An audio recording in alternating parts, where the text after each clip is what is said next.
দিন আগে খুন হয়েছেন 28 বছর বয়সী রেজাউল হক। এখনো অবধি অভিযুক্তরা গ্রেপ্তার না হওয়ায় রাস্তায় টায়ার জ্বালিয়ে অবরোধ করে বিক্ষোভ দেখান নিহতের পরিবার ও স্থানীয় গ্রামবাসীরা।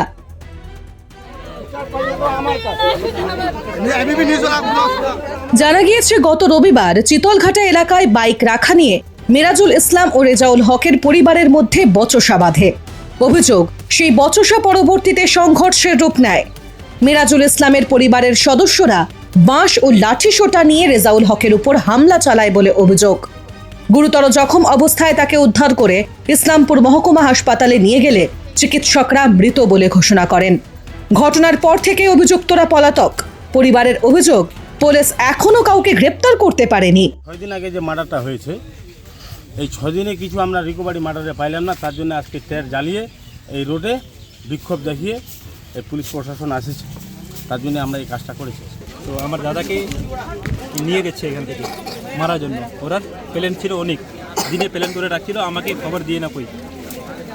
এইগুলো যে বাড়ির তৈয়ব আছে, উমের, আফাক, নেজবুদ্দিন, সাজ্জাদ, টাইমো, মেরাজুল, রুলামিন, ওর যেগুলো সবগুলো ছিল, যে হেলাফুল, এইদিকে ছিল 2টা মানুষ, হেলাফুল, আমার কাকা তাহের, ওরা ছিল। সবাই মিলে আমার ভাইকে, আমাকে সবাইকে মারার জন্য ওরা প্ল্যান ম্যাটার রাখছিল।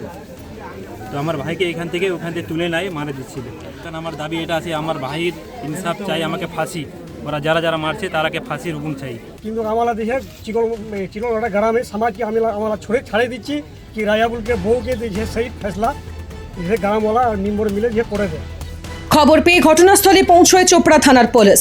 দীর্ঘক্ষণ অবরোধ চলার পরে পুলিশের আশ্বাসে অবরোধ তুলে নেন বিক্ষোভকারীরা।